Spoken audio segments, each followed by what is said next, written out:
শহরের গলিগুচ্ছিতে বেড়ে উঠেছে এক নীরব ভয়াবহতা।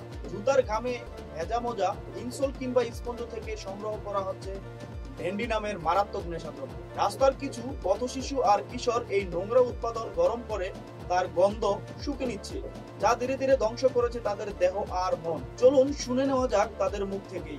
কষ্ট ছেলে নাই রক নাই, সব বিয়ে করে গেছে, মা বাড়িটা বিয়ে করে গেছে, বড় হয়ে গেছে, খেতে দেয় খাইলে আমি কিছু নাই, হয়ে গেলে খুশি আলহামদুলিল্লাহ। যা কিছু রিজিক আমেরিকা আল্লাহ আল্লাহ হাফেজ হাফেজ। ডেন্ডি খায় হুদি মানে পিনিক আকাশ মানে পিনিক মানে তারা দেওয়া যায়, আকাশে তারা দেওয়া যায়, আবার আবার আবার বহুত কিছু দেওয়া যায় ভাই। আরে ভাই মা বাপ থাকলে ভাই নিবেদন না করি, মা বাপ নাই ভাই যে কোনো ডেন্ডি খায়। আর ভাই দোকানে গেলে দেয় বুঝা 600-150